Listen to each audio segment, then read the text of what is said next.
صلواتك وحروف حسراتك ضميت كلماتك بيني العبرة حنيت لمصابك ونيت يم بابك تانيت لجوابك يا ابني الزهرة شما اشتاق انا لعطرك تربة مرقدك اشتم ذكرك لو يمر عالبال صاحي وباسمك اتحلم كل موكب من اسمع صوت يا حسين اتألم ذبتك لو سما يا بن فاطمة راية مرقدك لو لامست خد الهوى يموت ما شفتك لجن صرت انت الوطن يا مسمع تراث البيع شيك. أعوذ بالله من الشيطان الرجيم. بسم الله الرحمن الرحيم.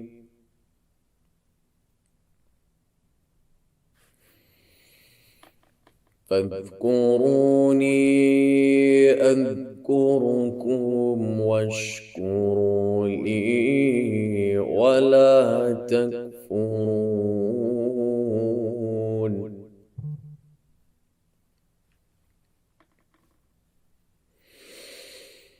يا أيها الذين آمنوا استعينوا بالصبر والصلاة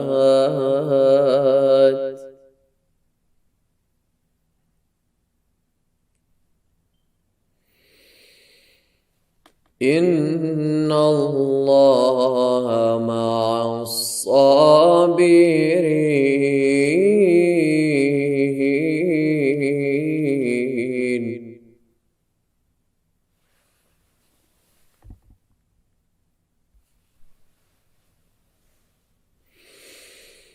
ولا تقولوا لمن يقتل في سبيل الله أموات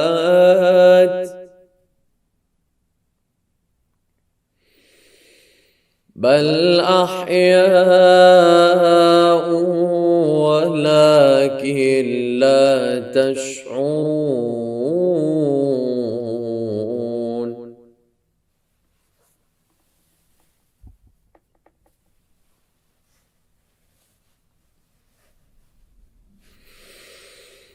ولنبلونكم بشيء من الخوف والجوع ونقص من الأموال والأنفس والثمرات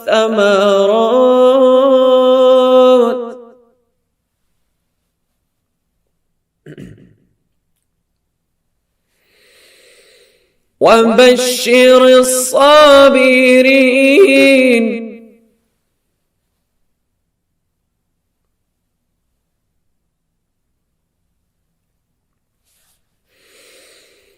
وبشر الصابرين الذين إذا أصابتهم مصيبة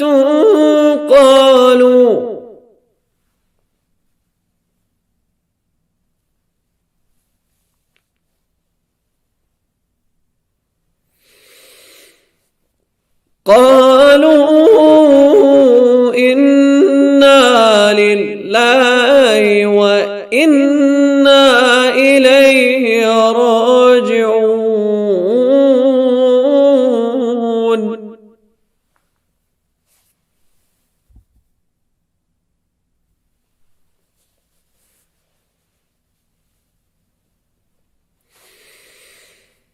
أولئك عليهم صلوات من ربهم ورحمة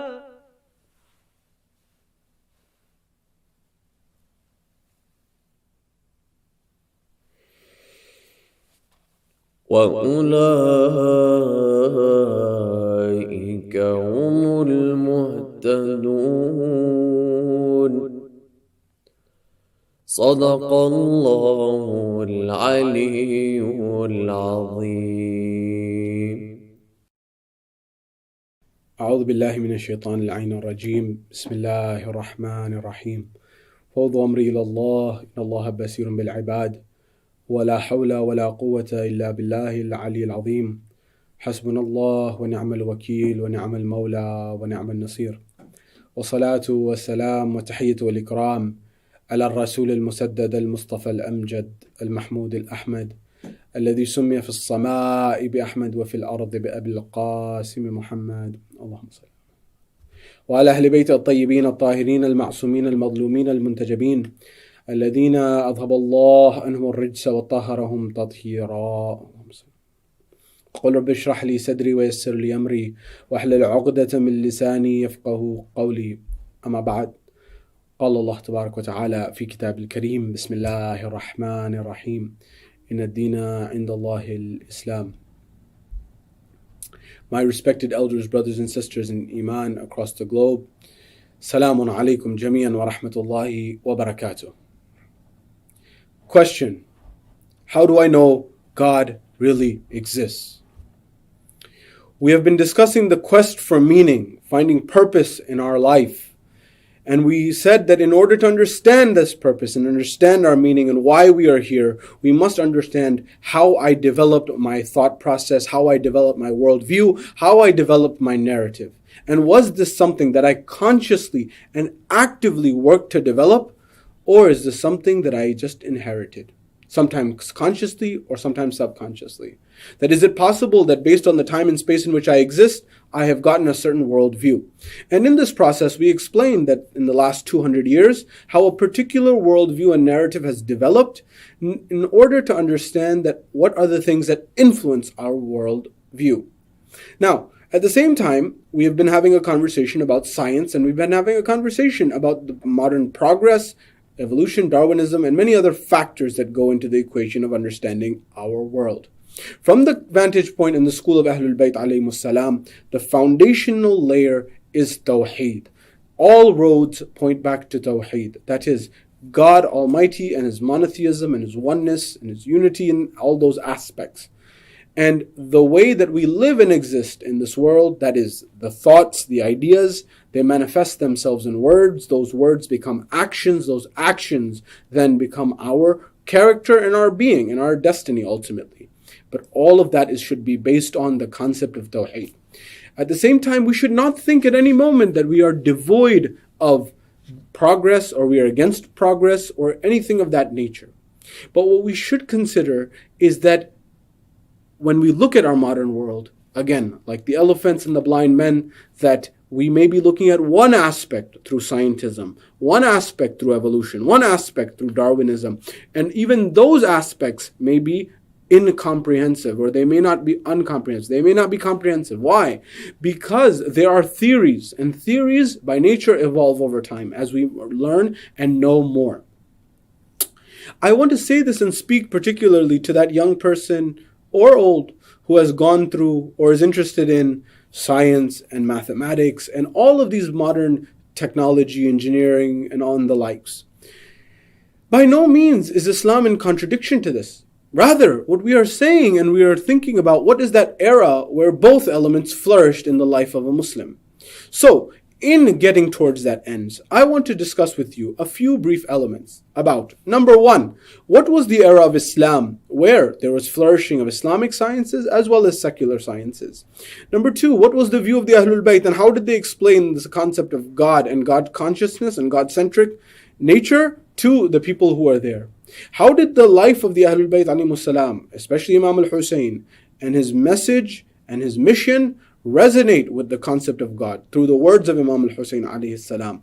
What was the proof and evidence as proved in modern science about the existence of God, and how you and I can have solid, rock solid evidence in this so that we do not live in a state of doubt and uncertainty throughout our life? And finally, who is that individual who on the plains of Karbala showed very clearly and very categorically his certainty and belief, not only in Allah, not only in the Ahlul Bayt, but in the mission of his beloved father. This is our stages of analysis for the next few moments that we are together. From the bottom of your heart, wherever you may be across the globe, send a salawat on Muhammad wa ali Muhammad. Allahumma salli ala Muhammad wa ali Muhammad. Islam, as I alluded to in the previous lectures, there was an era of time in Europe from 1500 to 1800. This is 1500 where the Renaissance was emerging, the Renaissance, and 1800, the Enlightenment period. This era is when the West began to flourish. But at the same time, it should be noted that the Muslim civilizations in the Islamic world during this time had been flourishing during, for example, the Ottomans, or before them, the Arab civilizations, the Persian civilizations, and the Muslim world had flourished. And many in the Muslim world did not bat an eye to Europe and did not realize what was happening in the Renaissance, did not realize what was happening in the Enlightenment, because many people in the Islamic civilizations believed that they were superior on almost every front. Now, this negligence and this lack of consideration that knowledge can be anywhere, as I've alluded to in the previous lectures, that knowledge is the lost property of a believer from the Islamic perspective, that you should get it from wherever you can attain it. Europe began to rise during this period of 300 years. And what was the catalyst that led to that? The catalyst that led to this movement was the printing press of Gutenberg. Gutenberg invents the printing press. This was that invention which allowed knowledge to spread like wildfire throughout Europe. The Gutenberg printing press was the internet of its day, the internet of its time, and it allowed for access to knowledge and access to books to be rampant, and knowledge began to spread like wildfire throughout Europe. Now, it should be noted here as well that this same printing press was brought to the Muslim world, we are told, and many of the rulers, particularly the Ottomans, were not too keen on this. The reasons they gave, for example, were that their employees, the scribes, may lose their jobs, the calligraphers may lose their jobs. One principle that history teaches us, that when technology emerges, technology does not care about any of the dynamics of how you feel. It will run you over. Therefore, one should consider those elements and how they have an impact on you and on society. And there may be other ways to adopt these resources and utilize them, such as maybe those are the people who can create technology for the printing press, an Islamic printing press, for example, or an Arabic or a Persian or a Turkish one, that is designed by the calligraphers and run by the calligraphers, who add to and complement what already exists. Nonetheless, for whatever reason, they did not adopt it. Some say it was because they didn't want them to lose their jobs. Some say it is because they did not want the general masses to become educated. Because if the general masses became educated, then the rulers would lose their power. Therefore, it was a form of keeping power strong. Now, the Gutenberg printing press was quite interesting in Europe in particular because all of this is very important to understand worldview. It was very important because it was a time where Protestantism, that is the Protestant Reformation led by Martin Luther, was just taking hold. When the printing press emerged, it allowed for copies of the Protestant Reformation to be circulated and distributed. And this led to and encouraged people to begin to read. The Protestant movement in Christianity led people and encouraged people to read the Bible on their own. The narrative before Protestant Christianity was that the Bible was only to be read by and led by and interpreted by at the altar. That is, the priest was the one who had a monopoly, so to speak, on the Bible. Whereas Protestantism, coupled with the Gutenberg printing press, led to an environment where people began to read more throughout Europe and ultimately throughout all of the European colonies. I say this because one thing that is lost in history is what were some of the earliest books that were printed on the Gutenberg printing press. The first book is the Bible, we're told, number one. The second book that was printed on the Gutenberg printing press, we are told, was the works of St. Augustine. And the third element, which I want to draw your attention to in particular, is a book called the Canon, or the Canon of Medicine, by a man by the name of Avicenna, or in Arabic, Ibn Sina. This was the works of Avicenna or Ibn Sina, the canon of medicine, which was the main textbook in medicine that was used throughout the world, and in particular in Europe all the way up until the 1600s. It was a landmark work, and it was considered the most comprehensive work in medicine. Why do I say this? Because if you go back to the pages of history, 800 to 1100 AD, this era in time is called that era which is the era of the golden age of Islam, where there is numerous sciences that are flourishing. Now, there are arguments and fair arguments that much of this was patronage was done by the Umayyads and the Abbasids, and much of this was in order to divert attention away from the Imams.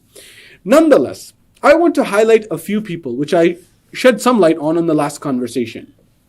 In the last conversation, we talked about the Darwinian theory of evolution, which gave rise and was one of the three elements that led to modernity in the modern world, along with evolution, Darwinism, and ultimately this narrative of progress. And progress was solely in the material sense, either in capitalism or in communism. Both of them looked solely at the material realm. Therefore, having said all of these things, the concept of evolution and the concept of Darwinian evolution was influenced heavily by the Islamic scholars of Al-Jahiz, Naqshbandi, and Al-Tusi. Tusi is who I want to highlight in particular, because this person is at once perhaps arguably the greatest scientist, mathematician of his time, and he's also the greatest scholar of his time religiously. Sayyid Tusi is a person who Copernicus's model of this model where the earth is the center of the universe and not the sun, which the church fought adamantly, this narrative that Copernicus had, his model, if you look at the diagram of Copernicus, you will notice it matches verbatim to the model or the diagram created by Nasiruddin al-Tusi. In fact, the only differences that you will find is where there is an A or a B or a C, the Latin in Copernicus's work, you will find the Arabic letter of Alif or Ba or Ta in the works of Al-Tusi. But of course, Tusi's work came earlier. Therefore, one who's reading history knows that Tusi's work heavily influenced the work of Copernicus. So how is it that someone is the greatest scholar religiously, as well as, arguably, as well as the greatest scientist of their time?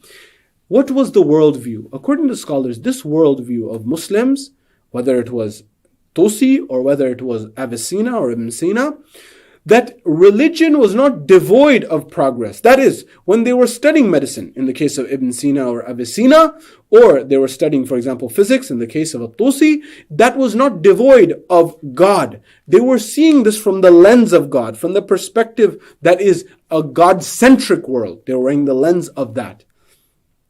You and I, we should, as the scholars, the ulama, such as Sayyid Sistani, may Allah protect him, gives advice to young people. He says, go and study in the top institutions and go and specialize as much as possible, wherever possible, and try to become the best doctors and lawyers and engineers and X, Y, and Z. You fill in the blank profession. Try to do all of those things and try to become the best at it. But at the same time, also contribute to the literature. Write the books, write the textbooks, write all of those things.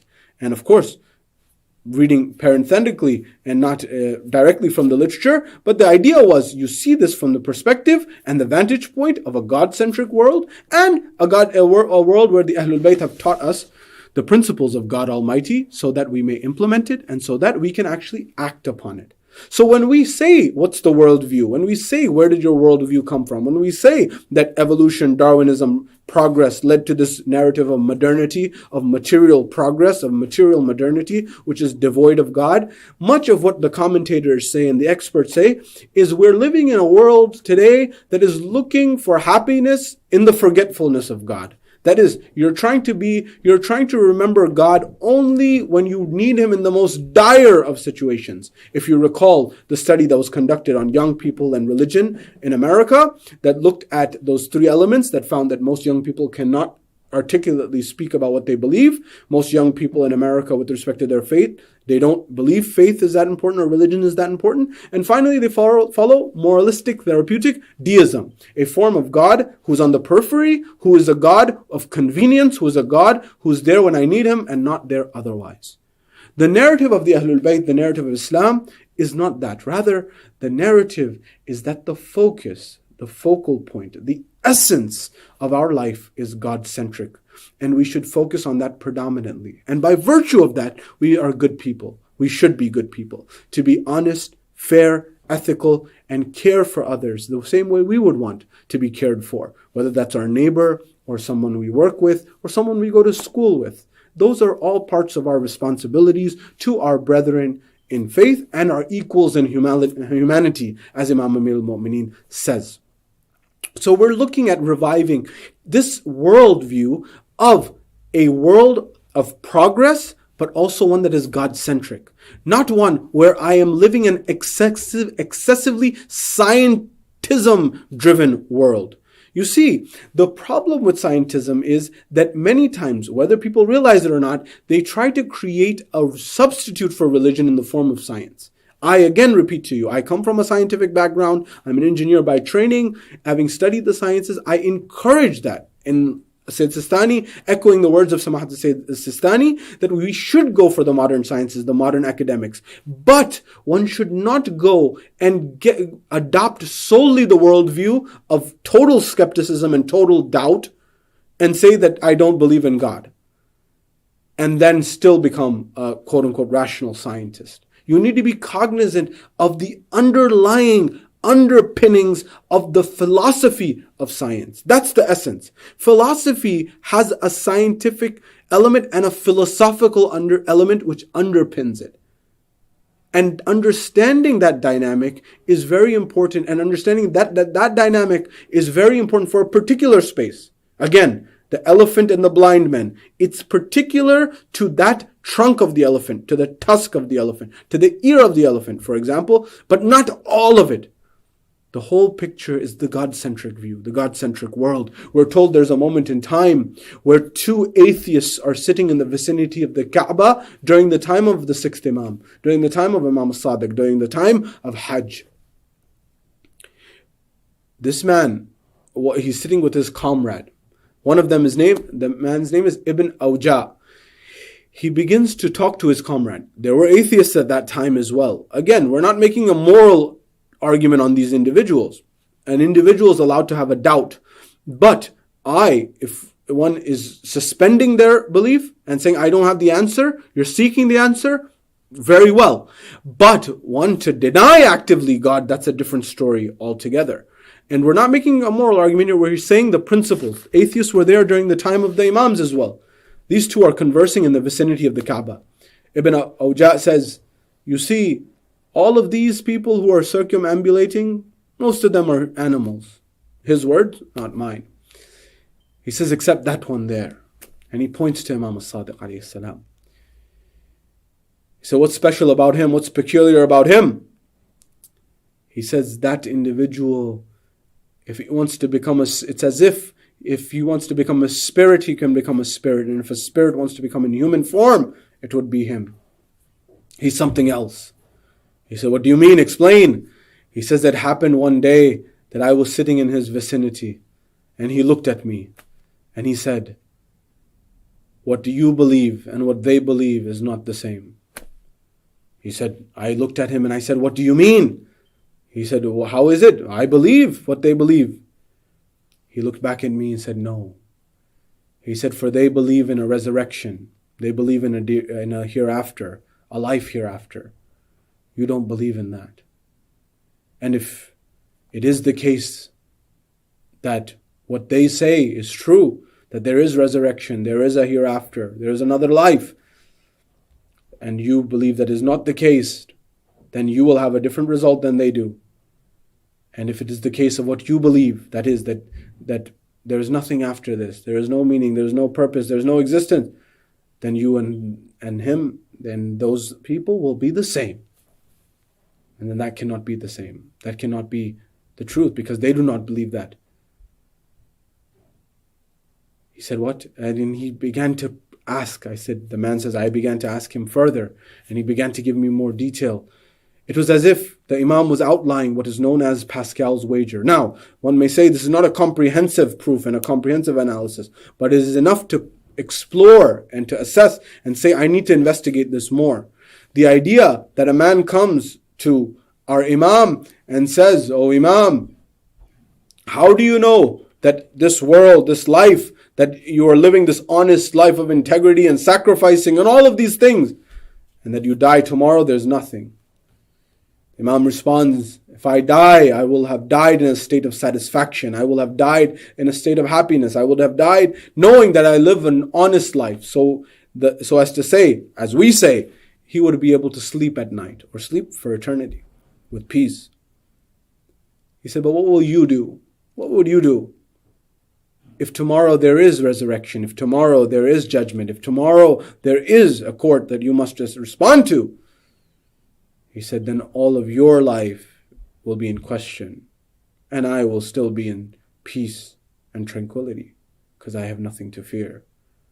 This led that man to consider. Pascal's wager is the first use of probability theory or decision analysis, where Pascal, or Blaise Pascal, the inventor of what we call the predecessor to the calculator, he says that if one is to choose between assuming there is a God and an afterlife and assuming that there is not, it is much better to assume that there is a hereafter. This is what we're getting at.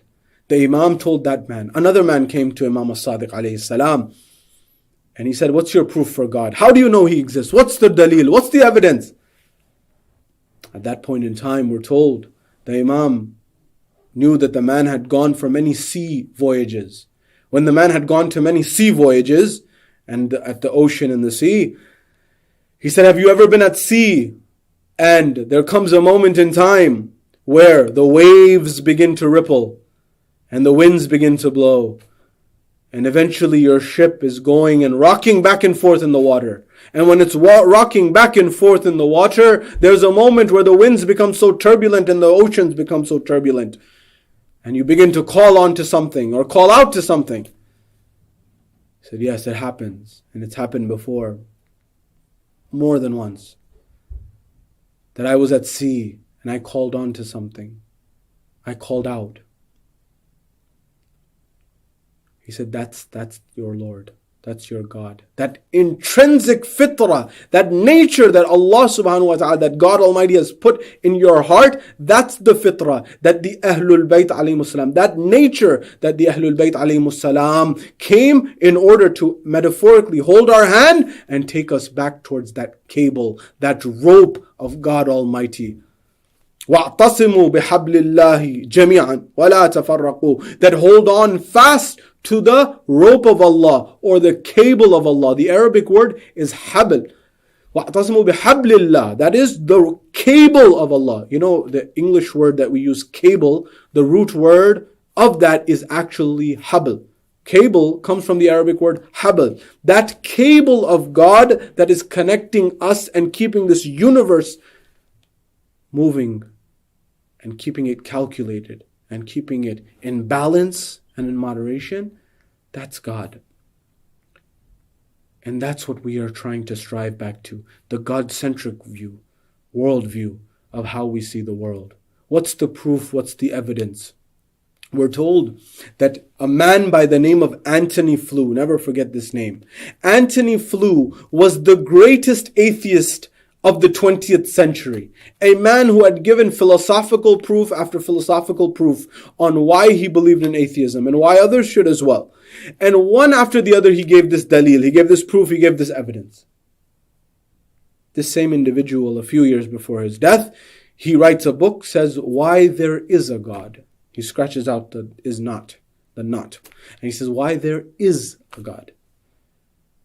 He said, why Antony Flew? After so many years, you were the reason, many atheists argued, you were the reason why we adopted atheism. You changed your view? Have you lost your mind, so to speak? What happened? He said, two things did not allow me to continue in my atheism. He said, what? What is it? He said, first, A Brief History of Time, Stephen Hawking, he says the example of our universe coming into existence is like putting a group of monkeys into a lab, and you put them into a room and you put a typewriter in the room. And when you put this typewriter in the room, these monkeys, these chimpanzees, they begin to type away at the typewriter. And not after some time, not do they produce a word or a sentence or, for example, a paragraph. Rather, they produce the sonnets of Shakespeare. That is the example of how this universe came to be. It just probabilistically happened. There was a German physicist who was reading this work, and he said, "Really, Mr. Hawking?" And he said that this example of what you're saying, the British Council of Arts has actually done a study like this, where they've actually put chimpanzees into a room, and they've observed what has happened.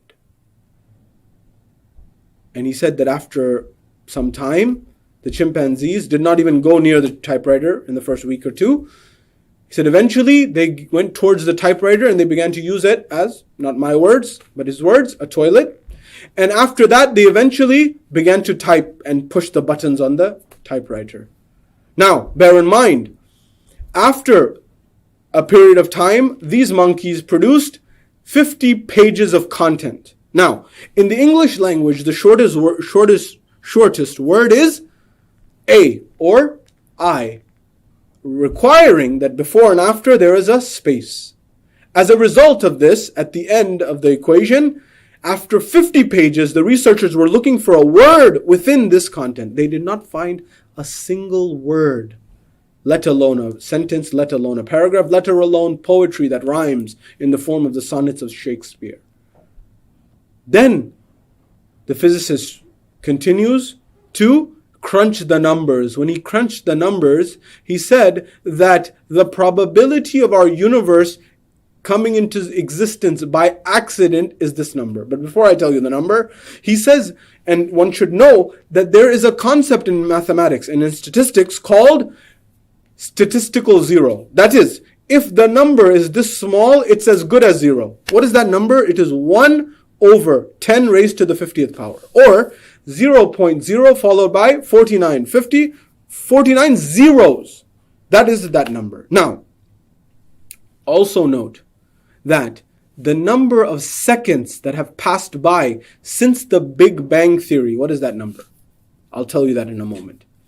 The number that was crunched by the German physicist came out to the probability of our universe coming by chance is 1 over 10 raised to the 620th power.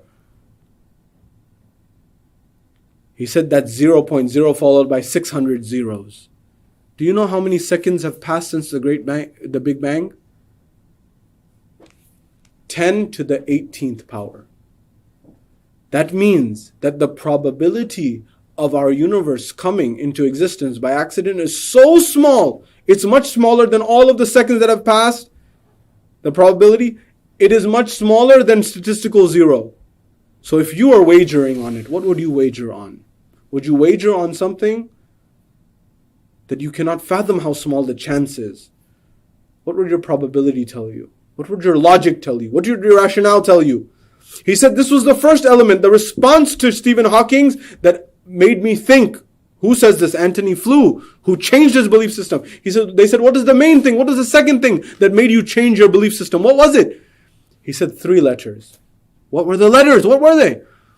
He says, deoxyribonucleic acid, DNA. What? DNA? How? He says DNA, when he studied it and he realized how much information is encoded in DNA, he said that the amount, for the audience to know, there is so much information that is encoded in DNA through the base pairs, adenine, guanine, cytosine, the likes, thymine, these things, these 4 base pairs combined, all the information that is encoded, it tells us the skin color, it tells us our hair, it tells our genetic makeup. No, in fact, science is showing, it shows us and tells us our behavior. All of that is encoded in our DNA. He said the amount of information that is encoded in a human being's DNA is how much? it is such a number, saving you all the mathematics. We don't have that much data. With all the boom of data science, with all the boom of everything, we don't have that much data in our world today. We will not hit that number until the middle of 2025, 2026. That's how much data is in DNA. He says that is programmed, that is encoded. Whenever you see something coded, whenever you see that something has been programmed, know there is a programmer. That led him to believe in God.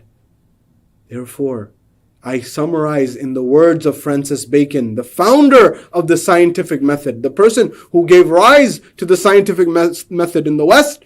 Francis Bacon says, a little bit of knowledge inclines a man or leads a man towards atheism.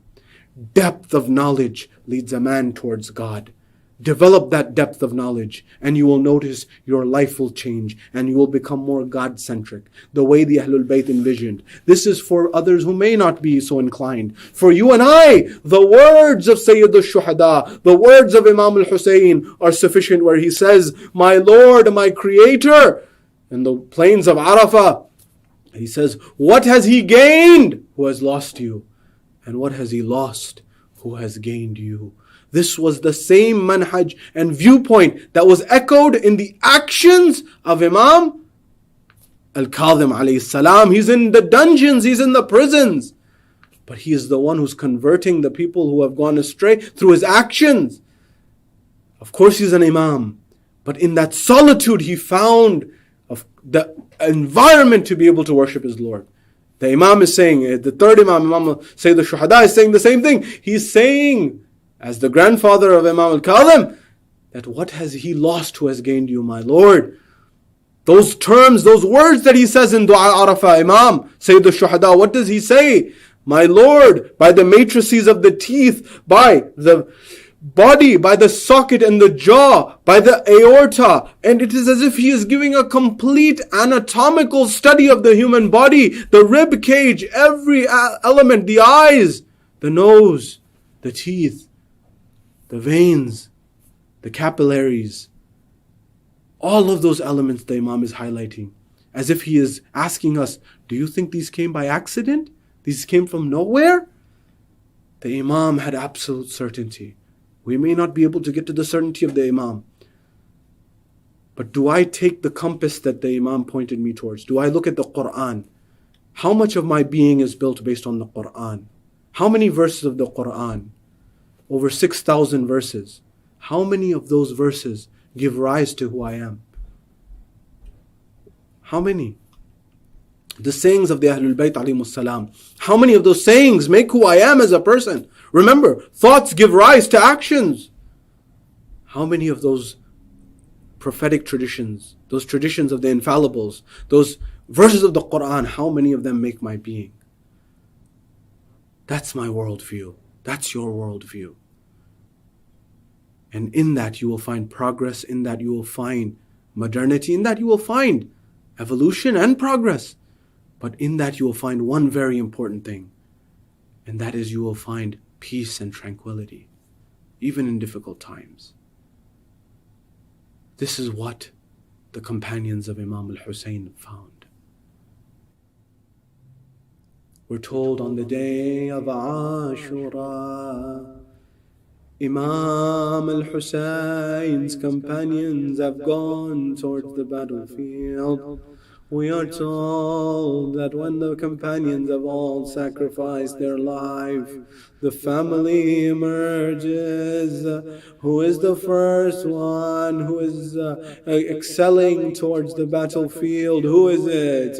It is Aliun al-Akbar, the one who resembled the Holy Prophet Rasul al-A'zam in the way he walked, the way he talked, the way he interacted with the people. In every way, he reflected selected the Holy Prophet. Ali al-Akbar approaches his father. He says, my father, allow me the permission to go towards the battlefield. Allow me to sacrifice my life. Allow me to protect you, and allow me to deliver you victory. Allah knows only how. Sayyid Shuhada gave him the permission. Allah only knows how a father allows his son to go and sacrifice his life. Sayyid Shuhada allows Ali Akbar to go. When he allows him to go,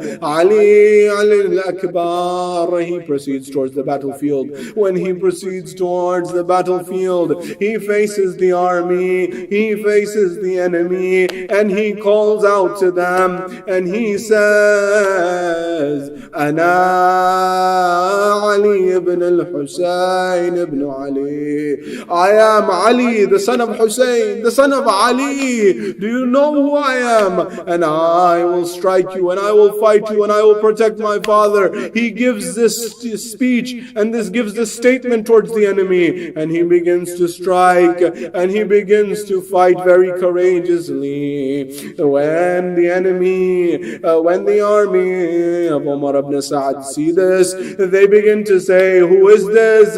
This is the son of Hussein. This is the grandson of Ali. He will not be able to finish him like this.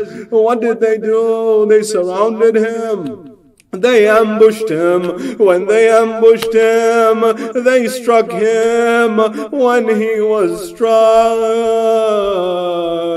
we are told this moment is as if time had stopped.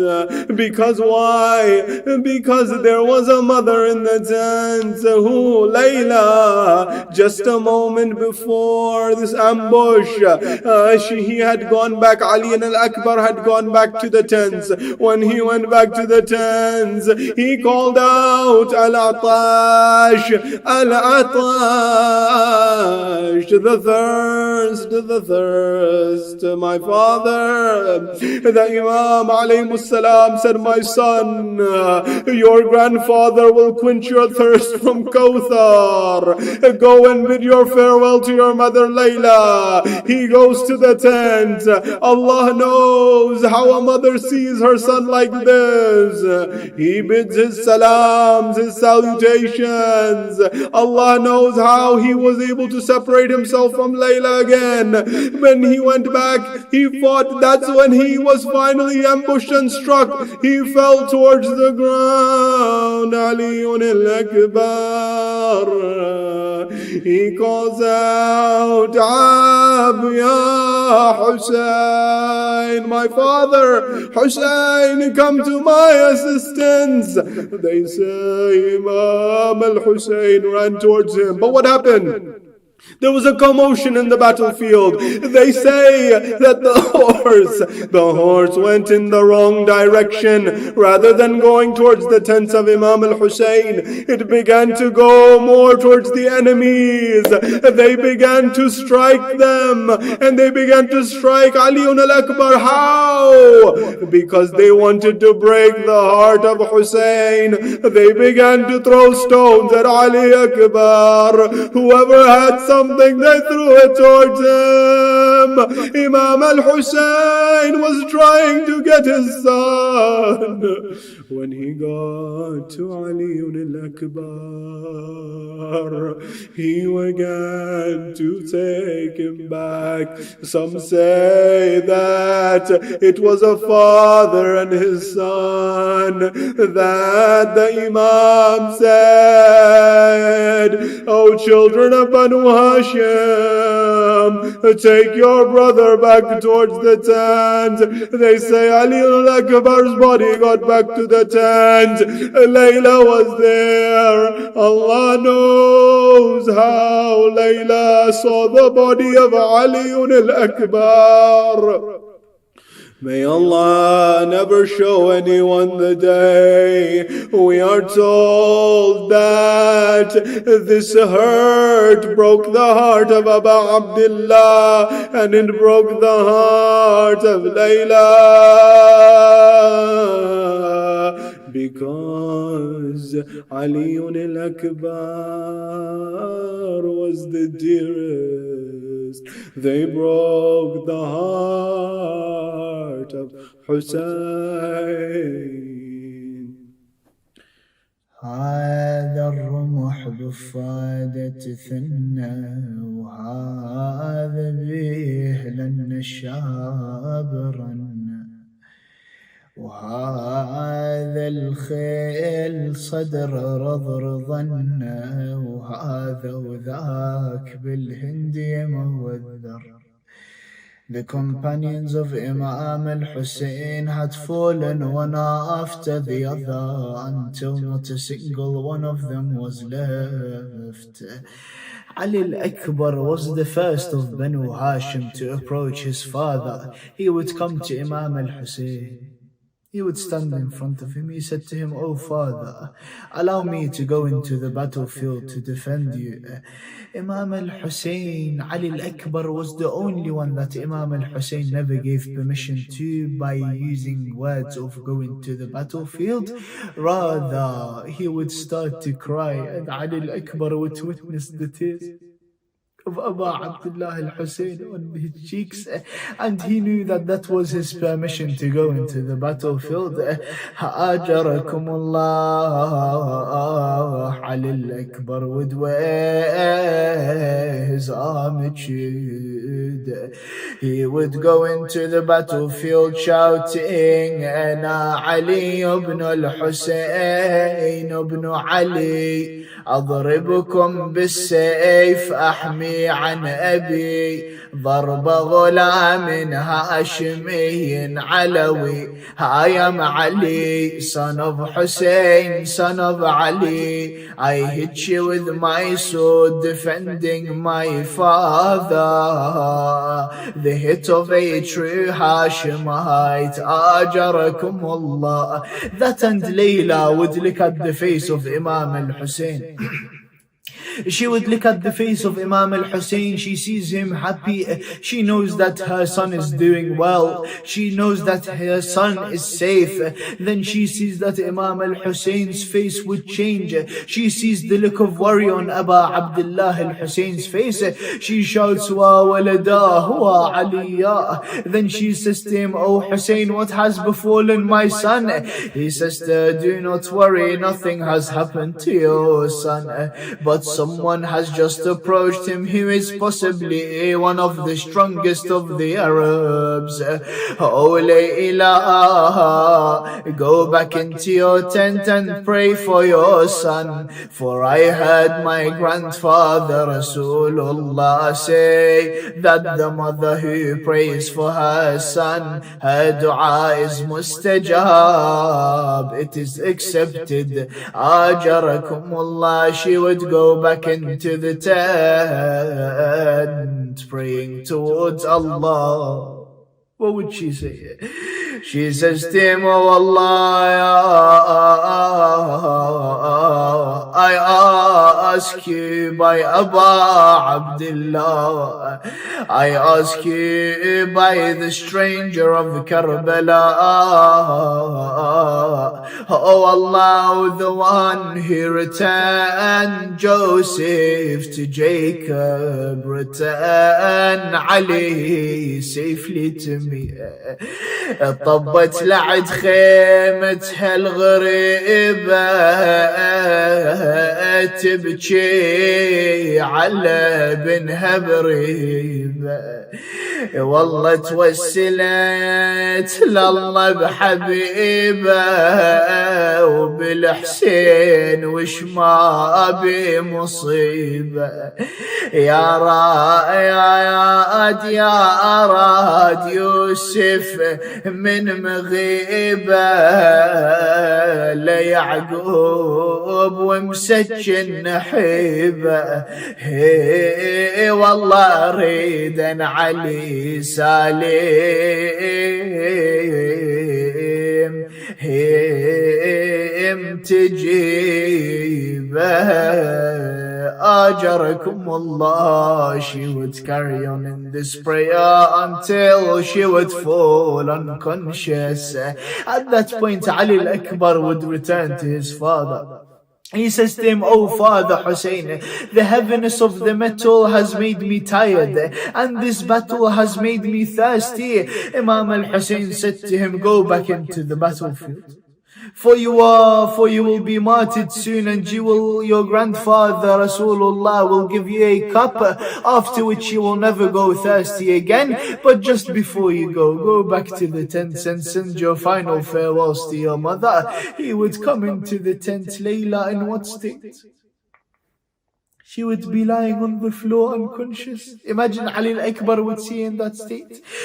Some narrations tell us that he sat by her head. He would start to cry.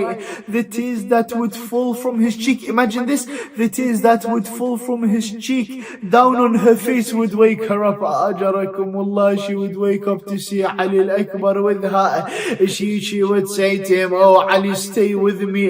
He said to her, "Oh mother, I will make you proud by Fatima al-Zahra." He would go back into the battlefield fighting like a brave warrior until they would surround him. Someone would hit him with an arrow on his forehead. Ajarakumullah. He would lean on his horse. The blood would spill on the eyes of the horse. The horse would start running towards the tents of the enemies. The enemies took this as their chance. Yes, they took him off his horse. Ajarakumullah. They put him on the floor. They started cutting him into pieces with their swords and with their spears. He would shout, "Aba ya Hussein, alayka minni salam." Imam al-Hussein would start rushing towards Ali al-Akbar. Ajarakumullah. But in what state? When he reached him, the narrations would tell us he would jump on him just like an eagle would jump on its prey. He would jump off his horse. Ajarakumullah. He would lie beside his body.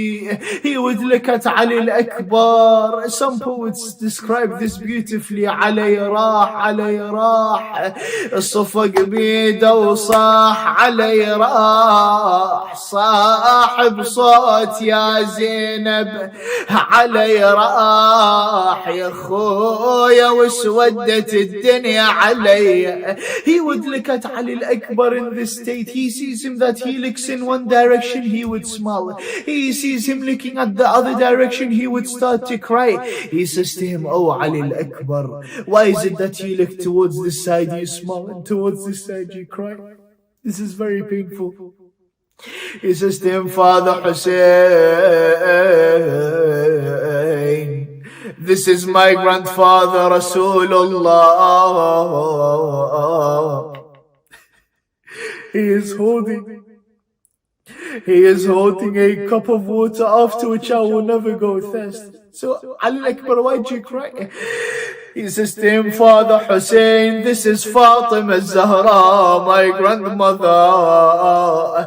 Every time a tear would drop from your eye, she would start to slap her face and head.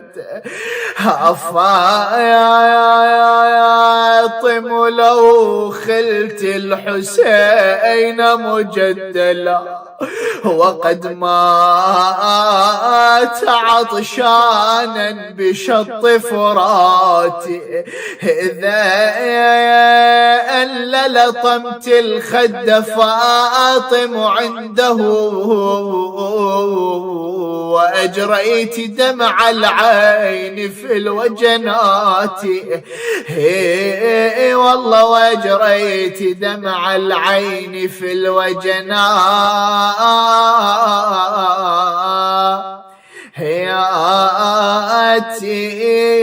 هياتي لا حول ولا قوة إلا بالله.